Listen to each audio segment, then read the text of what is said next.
The JORO Spider, Trachnocophilia clavata. Golden orb web spider genius. The spider can be found throughout Japan, Korea, Taiwan, and now they can be found in northeast Georgia and western South Carolina in North America. With its bright and unique colors and large appearance, it is considerably regarded by Asians to be well favored. But as of this recently invasive species is making other spiders, like them found in the Arionidae family or the Ariogope, commonly known as garden spider or riding spider, the JORO spider is making them second-class citizens. Articles surface in local news outlets, damage control, are quick to speculate that this invasive species is not a threat and that they are here to stay. However, if one were to also speculate what kind of consequences that will have on our environment or ecosystem in this region of northeast Georgia or southwest Carolina. So back to the JORO spider. Like other orb weaver species, such as the brown orb weaver, they are in direct competition with each other, and it's becoming apparent that the JORO spider is winning. So among my investigation for this video, I found considerable proof that the JORO spider arrived on a shipping container back in 2019 and made its way to Houston, Georgia. Now, 2 years later, it's nearly doubled its population, and it's undoubtedly taking over the southeast of America. I literally can't make this stuff up, guys. This isn't the first time this has happened. So, I'm going to give you a little proof. Check it out. I have to read for yourself. This little swiper thing moves too fast, but I'll give you the gist of it. Basically, in 1876, farmers had received gifts from Japanese people where they give them foliage to help with the soil retention and erosion. And so these farmers would plant this kudzu. And, I mean, if you lived in the southeast, you can see that it's taken over everything. It's incredible how this invasive species just dominated also. So what they did is they brought in around 2009 kudzu bugs.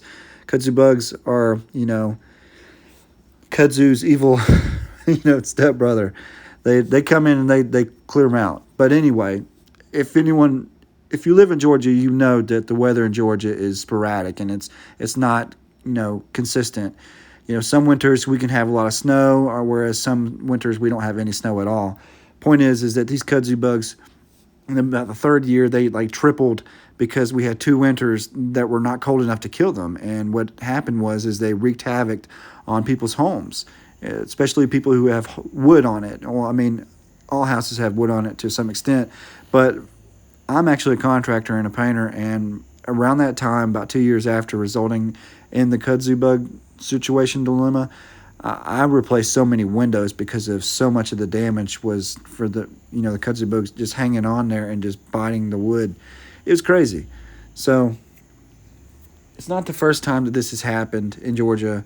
It's not the first time this has happened anywhere in the whole world. Invasive species are constantly introduced in certain parts of the world, and I think honestly that people kind of gloss over that and they don't talk about it. They want to talk about climate change and all this other stuff, but people are not talking about the natural, ecosystem that's being interrupted, or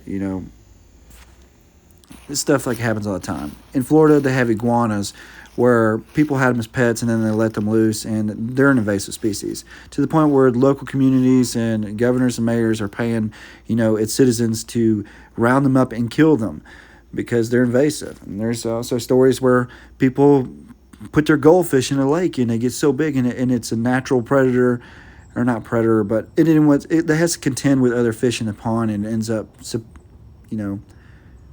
dominating, just like the koi fish. So naturally, if it's going to mess up the system, we don't know. It's too early to tell, and it is unharmful to people. So, but I wouldn't recommend, just running up and let that thing just crawl all over you. I like watching spiders and looking at Mother Nature, the things that live around me, but I'm not about to let anything crawl around me like a snake on my neck and stuff like that. I mean, no shame to anybody who does. It's just, I like watching them. I don't like putting them in my hand and all that. I wish people would stop trying to play God with nature. I mean, has any of these people seen a freaking movie?